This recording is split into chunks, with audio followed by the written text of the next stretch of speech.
শিক্ষকসকল আমাৰ জাতিৰ মেৰুদণ্ড স্বৰূপ। তেওঁলোকে দিয়া শিক্ষাৰে একাংশ শিক্ষাৰ্থীয়ে ভৱিষ্যত জীৱনৰ পথ সুগম কৰাৰ দিশ বিচাৰি পায়। Welcome to Anandaram Borua Academy, Degree College, Patsala, Borpeta, Assam, affiliated to Boruland University.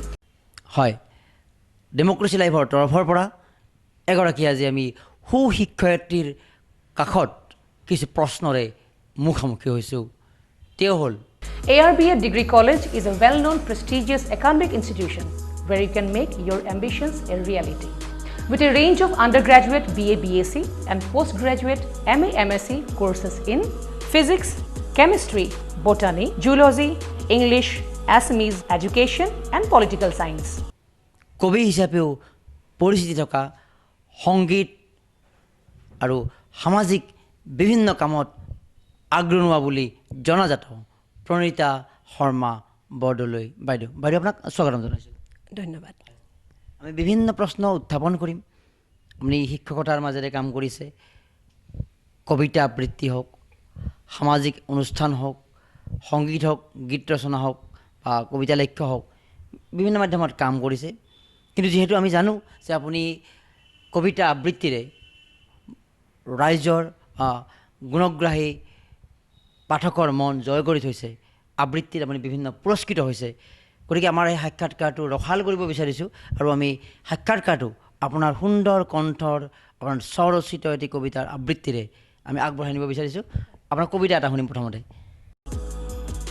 Admission is going on. To know more about the courses and admission procedure, please visit our website www.arba.in or call us on 94351 23646 and 6000163376 and 99540 and 9954770328.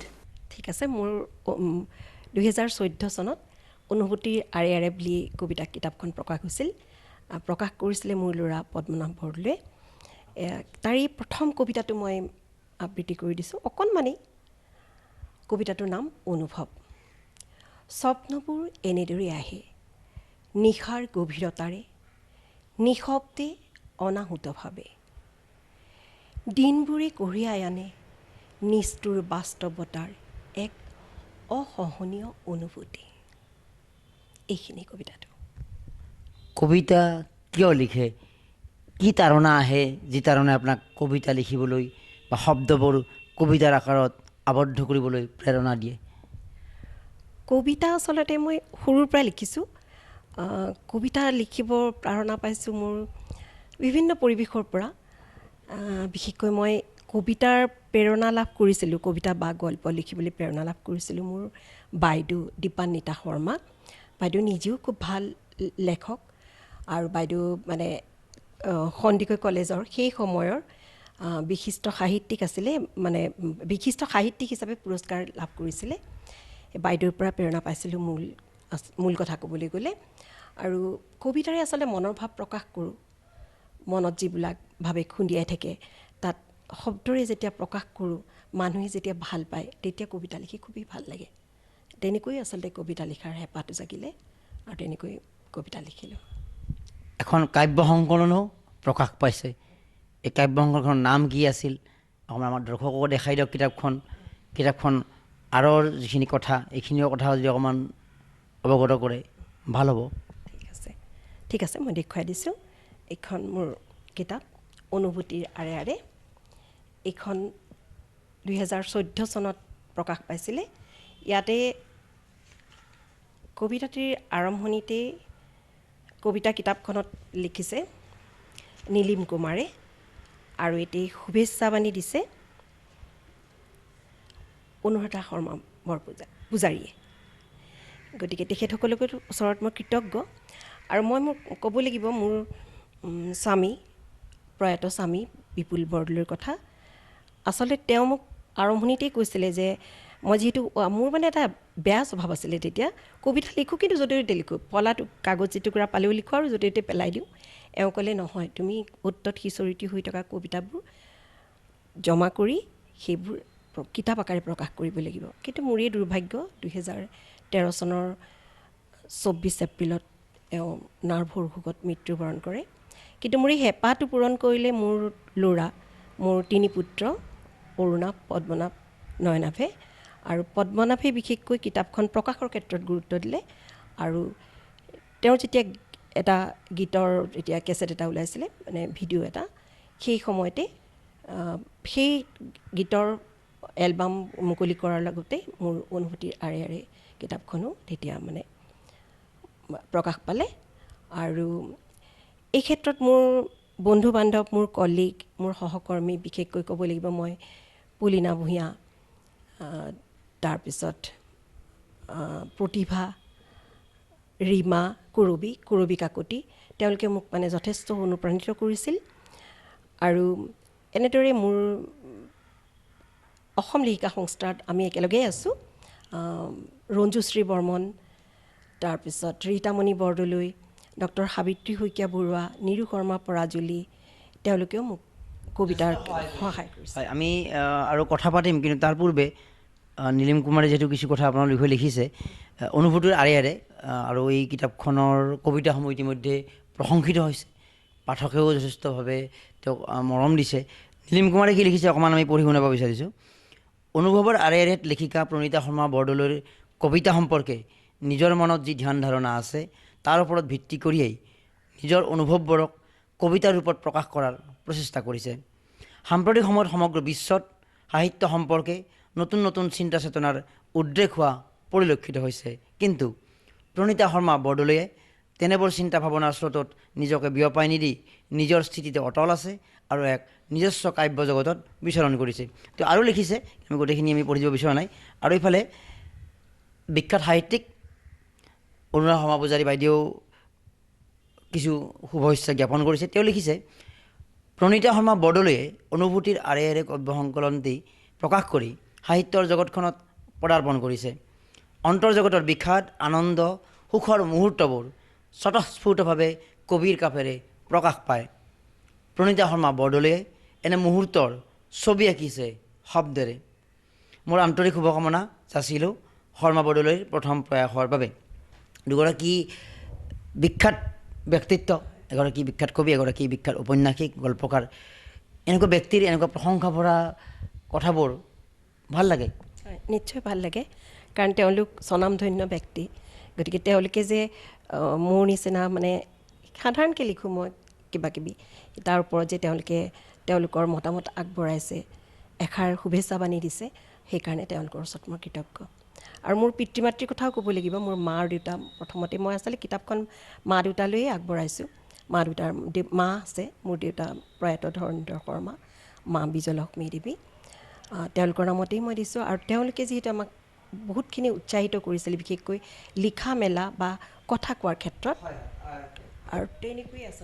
কিতাপখনৰ বেটুপাতত কিছু কথা তেওঁৰ বিষয়ে লিখা আছে। যিহেতু আমি এই সাক্ষাৎকাৰটো গ্ৰহণ কৰাৰ কেইবাটাও উদ্দেশ্য, এটা হ'ল এগৰাকী নাৰী শক্তি হিচাপে আমি ৰাইজৰ মাজত দাঙি ধৰাৰ উদ্দেশ্য, সুশিক্ষয়িত্ৰী হিচাপে তেওঁ ইতিমধ্যে কামৰূপ জিলাৰ তৰফৰ পৰা 2014 চনত সুশিক্ষয়িত্ৰী, কৃতি শিক্ষয়িত্ৰীৰ বঁটাও লাভ কৰিছিলে, শিক্ষক দিৱসৰ সংগতি ৰাখি।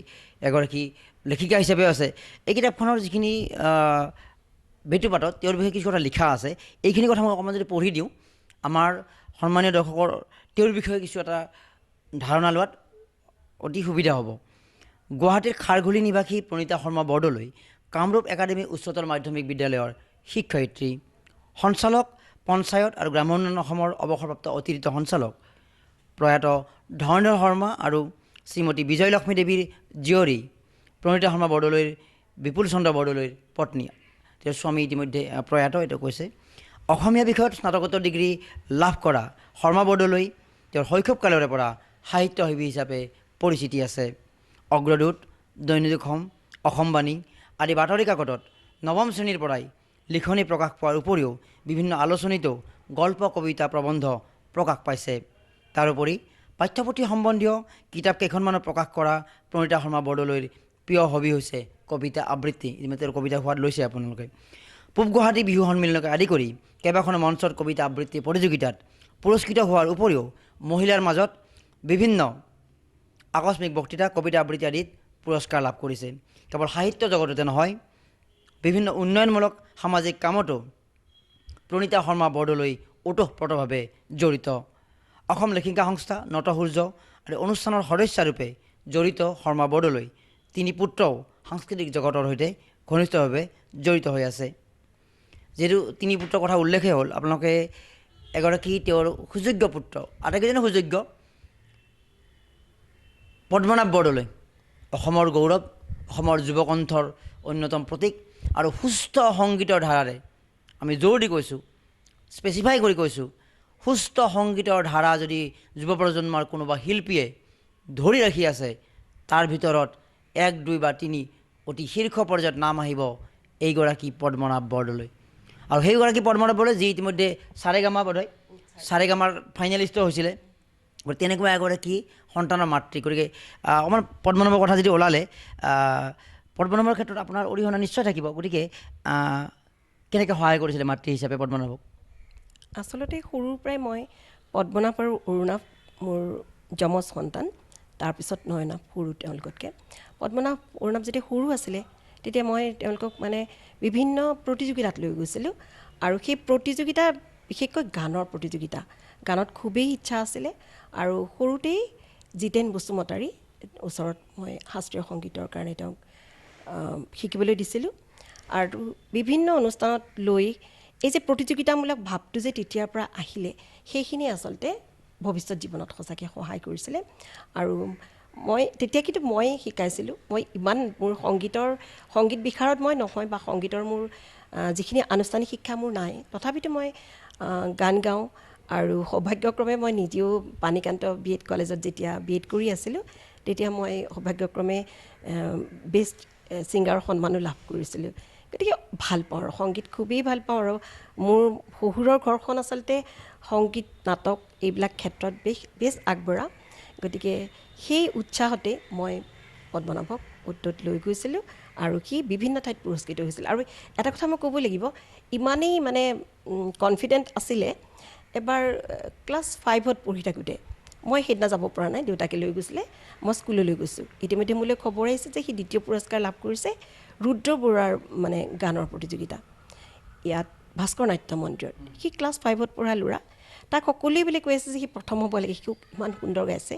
কি প্ৰথম হ'ল এগৰাকী ছোৱালী, আৰু দ্বিতীয় সি দৌৰি গৈ পেলাই সেই জাজক সুধিছেগৈ, মিহিৰ বৰদলৈ জাজ আছিলে আৰু কোনোবা আছিলে, গৈ পেলাই সুধিলে, বৰ্তা মই বাৰু কিয় 2য় পুৰস্কাৰ পালোঁ? তেতিয়া মানে মিহিৰ বৰদলৈ কৈছে যে, বাবা তুমি মোৰ হাতত পূৰা নম্বৰ পাইছা, এই তেখেতে তোমাৰ নম্বৰ চাগে কমাই দিলে, আধা নম্বৰৰ কাৰণে তুমি 2য় হৈছা, যে বেয়া নাপাব বৰ্তা, মই তাৰমানে কি ভুল হ'ল সেইটো জানিবৰ কাৰণে আপোনাৰ ওচৰলৈ আহিছোঁ। সি যেতিয়া মোক কথাখিনি ঘৰত ক'লে, মা আজি এনেকৈ কৈছোঁ, মই কৈছোঁ তুমি কিয় ক'ব ক'লা? নহয় মা, তুমি দেখোন শিকাইছিলা ভুলটো জানিব লাগে বুলি। গতিকে সেই ধৰণৰ বিশ্বাসটোৰ কাৰণেই হয়তো সি নিজকে মানে প্ৰতিষ্ঠা কৰিবৰ কাৰণে সক্ষম হ'ল বুলি মই। এই প্ৰশ্নটো উত্থাপন কৰাৰ কাৰণ এটাই, কাৰণ আজি আমি আপোনাৰ ইণ্টাৰভিউ ল'ব আহিছোঁ, কাৰণ আমি জানো যে আমি বাহিৰৰ পৰা যিখিনি জানো, এগৰাকী শিক্ষয়িত্ৰী, এগৰাকী লেখিকা, এগৰাকী আপুনি সমাজকৰ্মী, কবিতা কিতাপ প্ৰকাশ পাইছে। কিন্তু প্ৰতিগৰাকী মাতৃৰ যিটো মাতৃত্ব, সফল মাতৃত্ব, বা মাতৃ হিচাপে সন্তানক ডাঙৰ দীঘল কৰাৰ বা সন্তানক আগবঢ়াই নিয়াৰ ক্ষেত্ৰত যিটো কৃতজ্ঞতা, এই কৃতজ্ঞতা আমি কেতিয়াও প্ৰকাশ নকৰোঁ। ত' আপোনাৰ এইখিনি স্বীকৃতি যে আমি ক'ৰবাত কৃতি শিক্ষয়িত্ৰী পাইছে, কবিতা আবৃত্তি পাইছে, কিবা পাইছে, কিন্তু এই যে এগৰাকী সন্তানক তুলি ধৰাটো কিমান ডাঙৰ আৰ্ট এটা।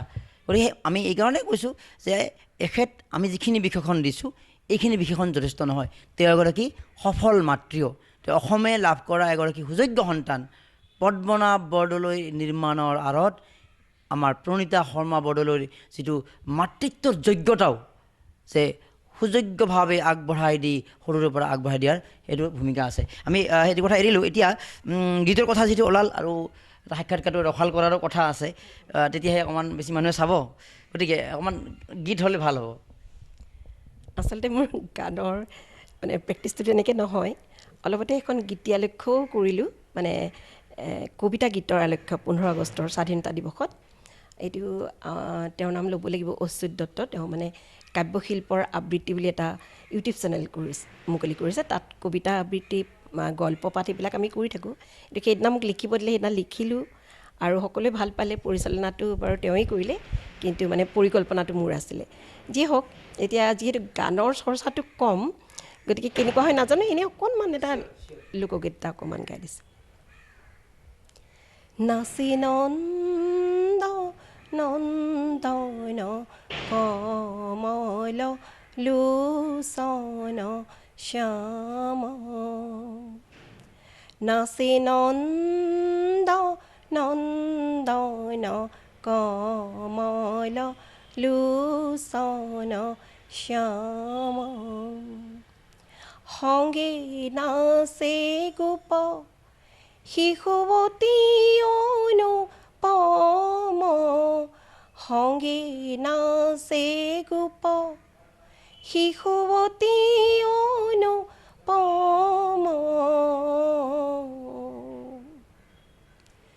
নাচি নন্দ নন্দন কমল লোচন শ্যাম,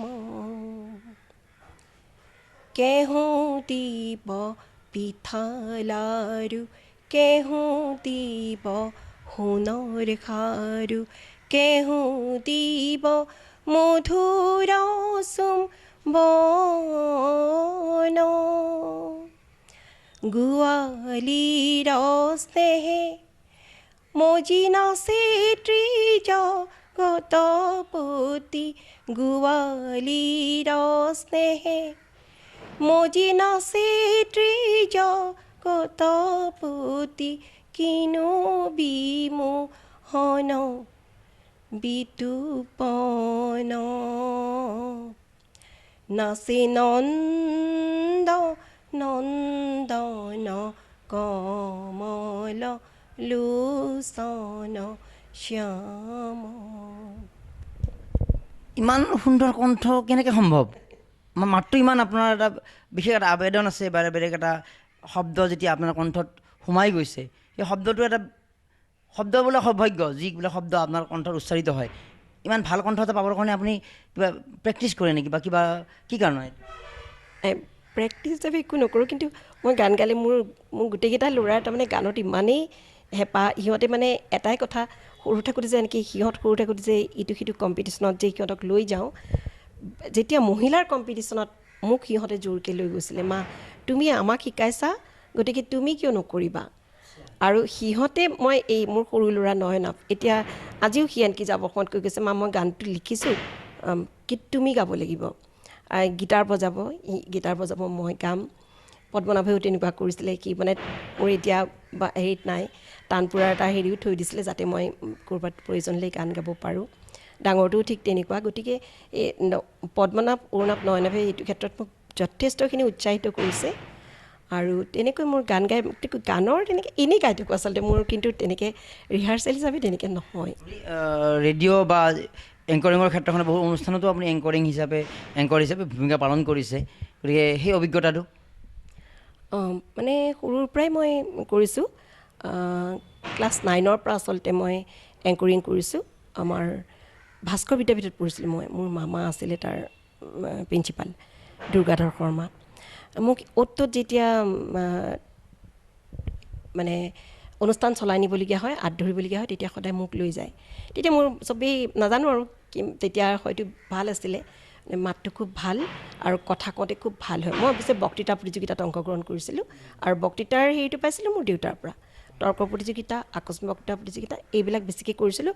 আৰু আমাৰ মানে মোৰ শহুৰৰ ঘৰখন এইটো ক্ষেত্ৰত মানে মনটো বেছি ডাঙৰ আছিল বুলিয়ে মই ক'ব লাগিব, যদিও মানে শুনিবৰ কাৰণে বেয়া লাগে। মোৰ মাহঁতৰ ঘৰখন অত্যন্ত ভাল, মাহঁতৰ চবতে উৎসাহ, কিন্তু ছোৱালী মানে বেছি সময় বাহিৰত থাকিব নালাগে, এই ভাৱটোৰ কাৰণে চাগে মানে কিছুমান কাম কৰিব দিয়া নাছিলে। কিন্তু বিয়াৰ পিছত মই বেছিকৈ কৰিছোঁ, মানে যুৱবাণীটো আচলতে মই কৰিছিলোঁ। আৰু আমি যিমান দূৰ জানো, আপোনাৰ এটা ব্যক্তিগত কথা, আপোনাৰ শাহুৰ সৈতে আপোনাৰ সম্পৰ্কটো অতি মধুৰ আছিল। কিন্তু বেছিভাগ ক্ষেত্ৰতে আমি শাহুৱেকে বোৱাৰীকক অত্যাচাৰ বা বিভিন্ন ধৰণৰ আমি নাৰী সম্পৰ্কীয় কথা দেখা পাওঁ। শাহু বিভিন্ন সময়ত কৈছে যে শাহু ভাল তেতিয়াহে যে বোৱাৰীগৰাকীও ভাল। আপোনালোকৰ যিটো শাহু বোৱাৰীৰ সম্পৰ্ক আছিল, অকণমান ক'ব লাগে এই কথাখিনি, কাৰণ এইখিনি নাৰী সমাজত এই কথাখিনি অতি প্ৰয়োজনীয় আচলতে। বেছিভাগ সময়তে কেৰুণ লগা দেখা পাওঁ, অশান্তি হয়। তো আপোনালোকৰ শাহু বোৱাৰীৰ সম্পৰ্কটো ক'ব। মোৰ শাহু আচলতে মোৰ মা, মই কেতিয়াও শাহু বুলি ভবাই নাছিলোঁ। তেতিয়া মা যেনেকুৱা, মোৰ মা যেনেকুৱা, মোৰ শাহু তেনেকুৱা। আনকি শাহুৰ যেতিয়া মৃত্যু হয় তেতিয়া মোৰ বাইদেউ দীপান্তা বাইদেউ বিশেষকৈ মোক কৈছিলে, আমি 5 ভাই ভনী, তাৰ ভিতৰত সেয়া মোৰ সৰু বাইদেউ দীপান্তা বাইদেউ কৈছিলে যে তই ইমান শাহুৰ কথা ইমান কৈ থাক যেন শাহুৱেইটো আচল মা। মই যে নহয়, মোৰ মানে আচলতে মোৰ মা যেন দৈৱকী আৰু মোৰ শাহু যেন যশোদা, মোৰ ঠিক তেনেকুৱা ভাৱ হয়। কাৰণ মই একো কাম নাজানিছিলোঁ। আমাৰ মায়ে মানে কৰিব দিছিল যদিও মই ঘৰখনৰ খুব আলাসৰ ছোৱালী আছিলোঁ, 3 নম্বৰ ছোৱালী সৰু, মোৰ তলত বাৰু ভাইটি আছে। গতিকে মই কিছুমান কাম আচলতে একেবাৰেই নাজানিছিলোঁ, মাছ বাচিব নাজানিছিলোঁ আৰু কিবা কিবি নাজানিছিলোঁ। কিন্তু শাহুৱে মোৰ হাতত ধৰি, আমাৰ ঘৰখন বেছ ডাঙৰ ঘৰ আছিলে, মোৰ যেতিয়া বিয়া হয় আমাৰ জইণ্ট ফেমিলি আছিলে, শাহুৱে মোক চোতালত বহুৱাই পেলাই মাছ কেনেকৈ বাচিব লাগে শিকাইছিলে। আৰু তেতিয়া চবেই হাঁহি বাগৰি গৈছিলে, মাছটো উল্টাই লৈছোঁ, কাৰণ মই মাছ কেতিয়াও বাচি পোৱা নাই। আৰু শাহুক মই এইকাৰণে ভাল বুলি কৈছোঁ, যেতিয়া মই মানে মোৰ মানে স্পষ্টকৈ কথা কোৱা অভ্যাস। মোক কৈছিলে যে আমি যিহেতু মই BA পাছ কৰি বিয়া হৈছোঁ, MA কৰি থাকোঁতেই, তেতিয়া MA কৰিছোঁ, MA কৰি থাকোঁতেই মানে বাহিৰে মই অকল বিয়া হৈছোঁ আমাৰ মানে বেটছটোৰ। চবেই মানে মোক গাৰ্জেন হিচাপে ধৰে। আমি বাহিৰে এবাৰ চিনেমা চালোঁ প্ৰাগজ্যোতিত, গুৱাহাটী ইউনিভাৰ্চিটিৰ পৰা আহি থাকোঁতে নামি দিলোঁ, চিনেমা চাওঁগৈ, চালোঁ। চাই যেতিয়া ঘৰলৈ আহি মই চিঞৰ বাখৰ কৰি কথা কোৱা অভ্যাস। মোৰ ভতিজা, আনকি মোৰ মানে মামা শহুৰৰ ছোৱালীজনী আছিল, ননন, জেকাহু, জা, সকলোবিলাক আছে। থাকোঁতেই মই ইমান চিঞৰ বাখৰ কৰি আহি গৈছোঁ, আজি এনেকৈ চিনেমা চালোঁ, ইমান ভাল লাগিল। চিনেমাৰ কাহিনীটোৱেই ক'লোঁ মানে। মোক শাহুৱে মাতি নিছে, নি পেলাই মায়ে কৈছে, তোক মই এটা কথা কওঁ শুনিবিনে? কি মা? তোৰ আজি ক্লাছ নহ'ল, তই চিনেমা চালি, সেই কথাষাৰ আহি পেলাই ঘৰত কিয় কৈছ? কিয় মা? মইতো তোৰ মা, মই বুজি পাম, কিন্তু বাকীবিলাকেতো বুজি নাপাব। তোৰ জা আছে, ননন্দ আছে, মোৰ জেঠাশহুৰ তেতিয়া বিয়া হোৱা নাই, বোৱাৰী হৈ চিনেমা হলত সোমাই আছে, চিনেমা হলত সোমাই আছে, নামত ইউনিভাৰ্চিটিত ক্লাছ কৰিব যায় কিন্তু এয়া কৰে। গতিকে তই যদি কেতিয়াবা মানে বাহিৰে কিবা এটা কৰিবলগীয়া হয়, য'তেই নাযাওঁ, তই মাত্ৰ তোৰ গিৰিয়েৰক কবি আৰু আনক নক'লে, মোকো নক'লে মই বেয়া নাপাওঁ। গতিকে ইমানখিনি জনাৰ পিছত আৰু এনেকুৱা বহুতবিলাক কথা আছে যিবিলাক কৈ মানে শেষ কৰিব নোৱাৰি। গতিকে মায়ে হাতত ধৰি আৰু নিজেই কৈছিলে যে তইতো মোৰ ছোৱালীয়ে, একো ডাঙৰ কথা। মই মানে কঁপি গৈছিলোঁ, কাৰণ আমাৰ ঘৰখনত মাত্ৰ 7জনীয়া পৰিয়াল আৰু ইয়াতে তেতিয়া 14জনীয়া পৰিয়াল। যেতিয়া চাহ কৰিব লওঁ হাত কঁপি যায়, মই ইমানবিলাকক কেনে গোটেই চবেই ভতিজাহঁতে আহি পেলাই দেখোন আগুৰি ধৰিলেই, ইটো লাগি খুৰি অভ্যাস নাই। গতিকে চাওঁ মই তোক দেখুৱাইছোঁ, এনেকৈ নহয়, এনেকৈহে কৰিব লাগিব। এনেকৈ নক'লে বোলে ইমান দিনে ঘৰত কি কৰিলে, শিকিব নোৱাৰোঁ, একো নক'লে, এবাৰো নক'লে। আৰু আনকি এনেকুৱাও আছিল যে মোৰ জা আৰু মই, আমি দুগৰাকী জা জোৱালী, মোৰ যাওঁ বেছ শান্ত শিষ্ট, একদম সৰু ছোৱালীৰ দৰে এতিয়াও। ভতিজাহঁতেও মোক খুবেই ভাল পায়।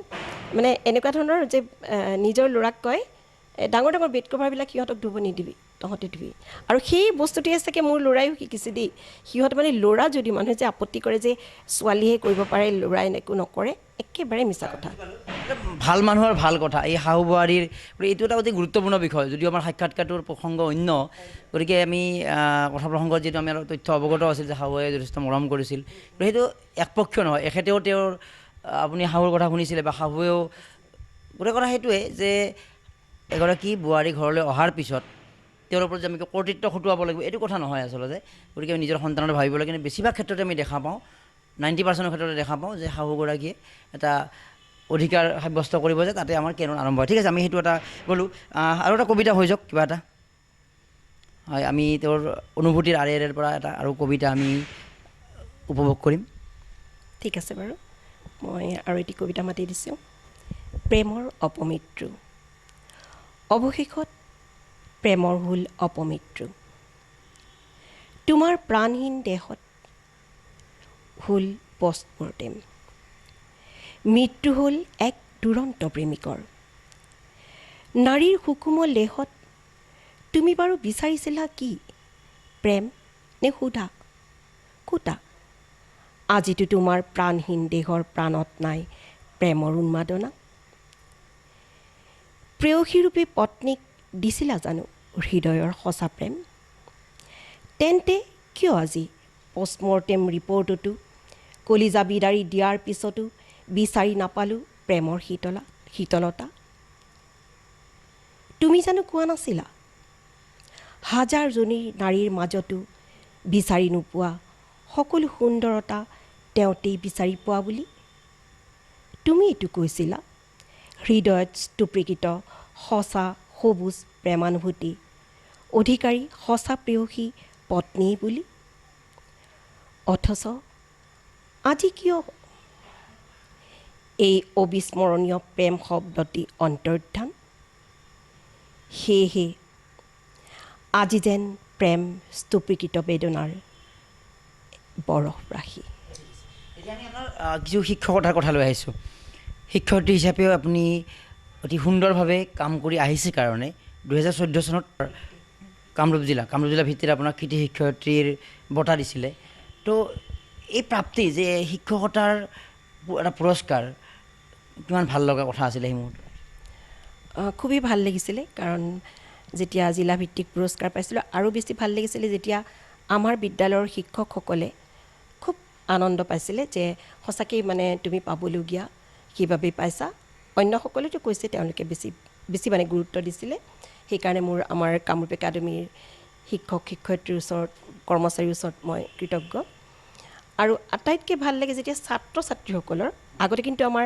ছাত্ৰী নাছিল ছাত্ৰ আছিল কাৰণ মই 1986 চাকৰি জইন কৰিছোঁ মোৰ আজি 34 বছৰেই প্ৰায় পূৰ্ণ হ'ব ছাত্ৰসকলৰ মাজত থাকি ইমানেই ভাল লাগে আৰু মোৰ এটা স্বভাৱ যে মই অকল পঢ়োৱাৰ ক্ষেত্ৰতেই নাথাকোঁ তাৰমানে পঢ়ুৱাবতো লাগিবই ডেফিনেটলি পঢ়াটো অতি প্ৰয়োজন কিন্তু পঢ়াৰ লগত যিবিলাক বাহিৰা যেনেকৈ মোৰ ল'ৰাক মই গান নাচ নাটক সকলোতে দিছোঁ যি ভাল লাগে তাকেই দিছোঁ ঠিক তেনেকৈ তেওঁলোককো মই আগবঢ়াই নিবৰ কাৰণে চেষ্টা কৰিছিলোঁ আৰু আজি মোৰ সেইটোৱে আনন্দ আৰু সেইদিনাখনে মই বেছি আনন্দ পাইছিলোঁ যেতিয়া পুৰস্কাৰটো লৈ মই বিদ্যালয়লৈ আহিছিলোঁ তেওঁলোক গৈছিলে ৰবীন্দ্ৰ ভৱনত যেতিয়া অনুষ্ঠান হৈছিলে শিক্ষক দিৱসৰ অনুষ্ঠান তেতিয়া তেওঁলোকে মোক স্কুলত উষ্ম আদৰণি জনাইছিলে আৰু তেওঁলোকৰ মানে যিটো উৎসাহ যেন পুৰস্কাৰটো তেওঁলোকে লাভ কৰিছে ঠিক তেনেকুৱা ধৰণৰ এটা আপুনি পাঠ্যক্ৰম পঢ়াব লাগে প্ৰতিগৰাকী শিক্ষক শিক্ষয়িত্ৰীয়েও তাৰ বাহিৰেও এগৰাকী শিক্ষকেই হওক শিক্ষয়িত্ৰীৰ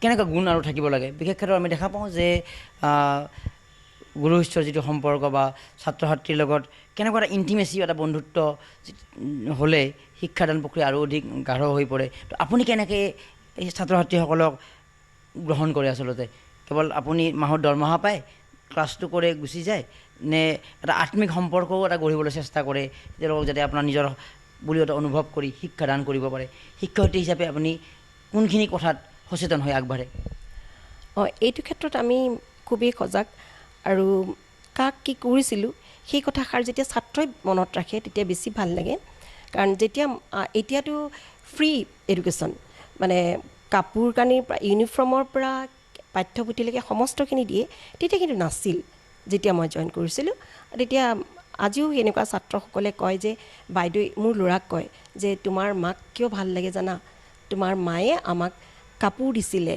অমুক দিছিলে মোৰ নিজৰ মনত নাই কাক দিছিলোঁ কিন্তু সেইটো ইচ্ছা কৰিয়ে কৰিছিলোঁ কিয় কাৰণ একেবাৰে দুখীয়া ঘৰৰ ল'ৰা ছোৱালী কিন্তু সিহঁতৰ পঢ়া শুনাত আগ্ৰহ সকলোতে আগ্ৰহ গতিকে সিহঁতেতো আমাৰ সন্তান মই ভাবোঁ যে নিজৰ সন্তানৰ প্ৰতি যিটো দায়িত্ববোধ তেনেকৈ ছাত্ৰ ছাত্ৰীৰ প্ৰতি দায়িত্ববোধটো কোনো বুদ্ধি কম নহয় কাৰণ আমাৰ ছাত্ৰ ছাত্ৰী বেলেগৰ সন্তান গতিকে নিজৰ সন্তান যেনেকৈ আমি বিচাৰোঁ যে অন্য শিক্ষকে তেওঁলোকক ভাল শিক্ষা দিয়ক ঠিক তেনেকৈ আমিও সেই কথাটো মনত ৰাখিব লাগিব যে তেওঁলোকৰ সন্তানক সেইসকলে যদি ভাবি আছে যে আমাৰ সন্তানত শিক্ষকৰ ওচৰত গতালোঁ গতিকে শিক্ষক হৈছে আচলতে ফ্ৰেণ্ড ফিলচফাৰ এণ্ড গাইড গতিকে মই মোৰ জীৱনত সেইটো প্ৰয়োগ কৰিবৰ কাৰণে যথেষ্ট পৰিমাণে চেষ্টা কৰিছোঁ আৰু কিমানখিনি ফলৱতী হৈছোঁ সেইটো ছাত্ৰসকলে ক'ব ছাত্ৰ ছাত্ৰীসকলে ক'ব কিন্তু যেতিয়া পুৰণি ছাত্ৰ ছাত্ৰীসকলক লগ পাওঁ তেতিয়া কিন্তু দেখিবলৈ পাওঁ তেওঁলোকৰ আমাৰ প্ৰতি যিটো কৃতজ্ঞতাবোধ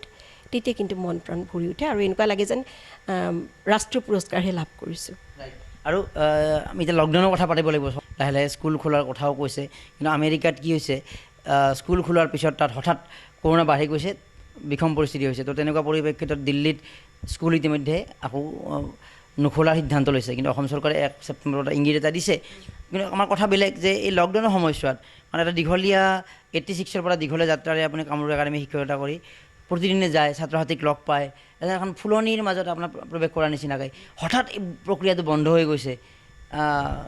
নহ'লেতো অনলাইন ক্লাছ কৰিব পাৰে এটা আধুনিক ছিষ্টেমৰ জৰিয়তে। এই যে এটা ক্লাছবিলাকত যাব পৰা নাই, ছাত্ৰ ছাত্ৰীসকলক লগ পোৱা নাই, হঠাৎ পৰিৱেশ এটা হেৰি গৈছে, এই লকডাউনৰ অভিজ্ঞতাখিনি কওকচোন, কিমান মন বেয়া লাগি আছে? লকডাউনৰ অভিজ্ঞতাখিনি বহুত দীঘলীয়া আচলতে। মই তথাপি ছুটিকৈ কৈছোঁ, যেতিয়া প্ৰথম মানে লকডাউন আৰম্ভ হ'ল তেতিয়া আমাৰ প্ৰিন্সিপাল ছাৰে আমাক যেতিয়া জনালে যে আমি অনলাইন ক্লাছ কৰিব লাগে, কিন্তু দুৰ্ভাগ্য যে আমাৰ বিদ্যালয়ৰ বিশেষকৈ এইটো সকলোৱে আচলতে দুৰ্যোগ ভোগ কৰিছে, কাৰণ বিশেষকৈ আমাৰ অসমীয়া মাধ্যমৰ যিখিনি ল'ৰা ছোৱালী মানে চৰকাৰী মাধ্যমৰ চৰকাৰী বিদ্যালয়ৰ যিসকল ল'ৰা ছোৱালী তেওঁলোকৰ বেছিভাগৰেই স্মাৰ্টফোনৰ অভাৱ। এইটো মই প্ৰথমতে লিখিছোঁ, স্মাৰ্টফোনৰ অভাৱ। তাৰোপৰি কি হয়, যিসকলে আমাৰ লগত যোগাযোগত আছে, খুব দুখ লাগে ক'বৰ কাৰণে, মাত্ৰ 20% ল'ৰা ছোৱালীহে আমাৰ লগত যোগাযোগত আছে। আৰু তেওঁলোকৰ এনেকুৱা একোটা অৱস্থা হয়, কেতিয়াবা মাকে ফোন কৰে বা ল'ৰা ছোৱালীও নিজেই মানে জনায় যে নেট পেক ভৰাই দিব লাগে। আৰু আমাৰ কেইগৰাকীমান শিক্ষয়িত্ৰীৰ কথা বহুতেই কৰিছে, আমাৰ বহুত শিক্ষক শিক্ষয়িত্ৰী কৰিছে। তাৰ ভিতৰত অনন্যা চাংগাকুটি, চেমিম ৰহমান, পলিনা ভূঞা, মানে যিখিনি মোৰ মানে খুব ক্ল'জ, মই তেওঁলোকৰ কথা কৈছোঁ, তেওঁলোকে মানে আমি মানে আলোচনা কৰোঁ, মানে তেওঁলোকেও মানে যথেষ্টখিনি সহায় কৰিছে। মানে পইচা দি হ'লেও তেওঁলোকে যাতে আমি দিম, তেওঁলোকে যাতে ক্লাছটো কৰে। অনলাইন ক্লাছৰ শিক্ষা দিছে আপোনালোকে 20% বা যিখিনি ষ্টুডেণ্টকে নহওক, কিন্তু নৰ্মেলি স্কুল এখন চলি থাকিলে যিটো এটা মনটো ভাল লগা কথা, কমন ৰুমত বহিব, ক্লাছ কৰিব যাব, ছাত্ৰ ছাত্ৰীৰ লগত এই গোটা পৰিৱেশটো এটা ব্যতিক্ৰমী পৰিৱেশ, এটা শিক্ষাদানৰ বাহিৰেও এটা মনৰ আনন্দও হয়, ঘৰৰ বাহিৰলৈ যোৱা হয়, এই কথাবিলাক মিছ কৰিছেনে এইকেইদিনত? সঁচাকৈ এইটো ডেফিনেটলি হয়, কাৰণ আমাৰ ল'ৰা ছোৱালীখিনিক আমি যেতিয়া লগ পাওঁ এটা, আৰু আমাৰ মানে ইমান বছৰৰ সম্পৰ্ক এটা, মানে স্কুলৰ লগত ইমান বছৰ আছোঁ, গতিকে আচলতে স্কুলখনটো দ্বিতীয় পৰিয়াল বুলিয়ে ভাবোঁ। গতিকে তেওঁলোকক এই ওচৰৰ পৰা পোৱাৰ যিটো আনন্দ, সেই আনন্দটো ইয়াত পোৱা নাযায়। আৰু এনেকুৱাও দেখিছোঁ মই বিভিন্ন স্কুলৰ টিচাৰৰ পৰা শুনিছোঁ, যিসকল এইটো মানে অপ্ৰিয় সত্য আচলতে, তথাপি কৈছোঁ আৰু সুবিধাটো পাইছোঁ যেতিয়া মানে জানিব লাগে। এনেকুৱা কিছুমান আছে যিসকলে কেৱল ক্লাছটো কৰি মানে একেবাৰে কৃত্ৰিম, আচলতে বিৰাট কৃত্ৰিম, তেওঁলোকে ক্লাছটো কৰি কিবাকৈ যাব পাৰিলে, ষ্টুডেণ্টৰ লগত ইমান এটা মানে গভীৰ সম্পৰ্ক নাই। সেইকাৰণে সুধিছোঁ যে মাহৰ মূৰত এটা মই দৰমহা পাম, মান্থ এণ্ডিং চেলাৰীটো কালেক্ট কৰাতে মোৰ লক্ষ্য হ'ব নোৱাৰে। সেইকাৰণে সুধিছোঁ যে কৃতি শিক্ষয়িত্ৰী আপুনি পুৰস্কাৰ পাইছে, আপোনাৰ গুণ গৰিমা নিশ্চিতভাৱে ইয়াত জড়িত হৈ আছে কাৰণে কৃতি শিক্ষয়িত্ৰী বঁটা পাইছে। কওকচোন কথাখিনি। গতিকে এনেকুৱা কিছুমান শিক্ষক আমি দেখিছোঁ, আমাৰ বিদ্যালয় বুলি নহয়, বহুততে দেখিছোঁ, যিটো মানে ক'বলৈ লাজ লাগে আচলতে। তেওঁলোকে মানে কেৱল ক্লাছটো কৰি যাব লাগে। আৰু এনেকুৱাও শিক্ষকো আছে যে যিসকলে মানে এটাই প্ৰশ্ন, স্কুল কেতিয়া ছুটি হ'ব? কিন্তু এতিয়া যেতিয়া ঘৰত সোমাই আছে, যেতিয়া ছাত্ৰ ছাত্ৰীৰ লগত থকাৰ যিটো মানে আন্তৰিকতা, যিটো মাদকতা, যিটো মানে এটা সুন্দৰ পৰিৱেশ, সেই পৰিৱেশৰ অভাৱত এতিয়া কিন্তু অনুভৱ কৰিছে। স্কুলখনলৈ যোৱাটো দৰমহা পোৱাৰ বাহিৰেও এটা যে সুযোগ, মনটো ভালে ৰখাৰ ক্ষেত্ৰত, যে আমি বাহিৰত ফুৰিব যাওঁ বা কিবা যাওঁ, কিন্তু আমি যে এটা এই দৈনন্দিন এটা চাকৰিৰ মাধ্যমেৰে ষ্টুডেণ্টখিনি লগ পোৱাটো আমি যে এটা বিনামূলীয়াভাৱে পাই আছোঁ, শিক্ষকতা পাঠ শিকোৱাৰ কাৰণে পইচাখিনি আপোনালোকে পায়, দৰমহাটো পায়, এই যে ষ্টুডেণ্টখিনিক লগ পোৱা, কথা পতাখিনি যে আমি এটা বিনামূলীয়াভাৱে অপৰঞ্চি পাই আছোঁ, এই কথাটোৰ গুৰুত্বটো উপলব্ধি কৰা নাছিল একাংশই। যেনেকৈ মানুহে যে অভাৱতে গম পায় আচলতে কি হৈছে, গতিকে তেওঁলোকে মানে এতিয়া অনুভৱ কৰিছে যে স্কুল থকা দিনকেইটাই দেখোন বেছি শান্তি, অথচ ষ্টুডেণ্ট নাই। কিছুমানে এনেকুৱাও আছে, ষ্টুডেণ্ট অহা নাই, গতিকে ভালেই হৈছে আজি ক্লাছ নহয়। এই আমাৰ কিন্তু তেনেকুৱা নহয়, মানে চবৰে কথা মই কোৱা নাই দেই, আছে আৰু 2% মান আছে তেনেকুৱা, যিটো মানে বিদ্যালয়খনত এটা অপ্ৰীতিকৰ পৰিৱেশ আচলতে সৃষ্টি কৰে। আৰু তেনেকুৱা কি হয়, ছাত্ৰ ছাত্ৰীসকলেও তেতিয়া মানে সকলো শিক্ষককে তেনেকুৱা বুলি ভাবি যায়, এনেকুৱা ধৰণৰ দেখিছোঁ। শিক্ষাদানৰ ক্ষেত্ৰত কি, আমিও বহুত শিক্ষক পাইছোঁ, বহু মেধাৱী শিক্ষক, তেওঁলোকক আমি চিৰনমস্য হিচাপে তেওঁলোকক আমি গ্ৰহণ কৰোঁ। অতি মেধাৱী, ক'ৰবাত ষ্টুডেণ্টৰ লগত কমিউনিকেশ্যনত এটা গেপ এটা হয় তেওঁলোকৰ। আৰু এই কথাটো খুজিব বিচাৰিছোঁ যে পাঠ্যক্ৰমৰ কথাখিনি অধিক বোধগম্য কৰিবৰ কাৰণে শিক্ষক বা শিক্ষয়িত্ৰীগৰাকী অকণমান ধেমালিৰ চলেৰে, অকণমান আনন্দমূলক চলেৰে, উদাহৰণমূলকভাৱে তেনেকৈ আগবাঢ়ি যোৱাটো অলপ উচিত নে? নিশ্চয় উচিত, কাৰণ কিয়, সিহঁতক যদি আমি ভাবোঁ যে মই যিখিনি জানো সিহঁতেও সেইখিনি জানিবই লাগিব, সিহঁতে নাজানে কাৰণেইতো মোৰ ওচৰত আহিছে, গতিকে আমি সিহঁতৰ বয়সলৈ উভতি যাব লাগিব। আৰু ঠিক তেনেকুৱা ধৰণৰকৈ সিহঁতৰ লগত সহজ হৈ পেলাই ধেমালিৰ মাজেৰেও আমি শিক্ষা দিব লাগিব। যিহেতু এটা অপ্ৰিয় সত্য যে পঢ়া কামটো এটা অলপ বিৰক্তিকৰ কাম, এটা কথা যিমান দূৰ নহওক, এটা নিৰ্দিষ্ট 6-7টা ক্লাছ কৰিব লাগিব, অকণমান যদি বৰ ভাৱ এটা হ'ব পাৰে, গতিকে তাতে অকণমান এই ৰসাল অনুভূতি এটা জাগ্ৰত কৰি শিক্ষকতাটো ইমান সহজ কথা নহয় তাৰমানে। নহয়, সিহঁতৰ মাজত মানে এনেও সিহঁতেতো ক্লাছত মন দিয়া ছাত্ৰ ছাত্ৰীৰ সংখ্যাটো এনেও কম, আগতকৈতো এনেও কমিছে। আগৰ ছাত্ৰ ছাত্ৰী আৰু এতিয়া আগৰবিলাকে বহুত উৎপাত কৰিছিলে কিন্তু খুব মনোযোগী আছিলে, কিন্তু এতিয়াবিলাকক মন বহুৱাবৰ কাৰণে বহুত দিগদাৰ। গতিকে আমি যদি এই ধৰণৰ ব্যৱস্থাবিলাক নলওঁ, এই যে সিহঁতৰ মাজত সোমোৱাই গৈ সিহঁতৰ লগত সিহঁতেনো কি কৰি ভাল পায় সেইটোৰ প্ৰতি যদি আমি মন নিদিওঁ, তেতিয়াহ'লে আমাৰ শিক্ষা ব্যৱস্থা কেতিয়াও মানে সফল হ'ব নোৱাৰে। Welcome to Anandaram Borua Academy, Degree College, Patsala, Borpeta, Assam, affiliated to Boruland University. ARBA Degree College is a well-known prestigious academic institution where you can make your ambitions a reality. With a range of undergraduate BA, BSc and postgraduate MA, MSc courses in physics, chemistry, botany, zoology, English, Assamese, education and political science. Admission is going on. To know more about the courses and admission procedure, please visit our website www.arba.in or call us on 94351 23646 and 6000163376 and 99540 39329 and 9954770328.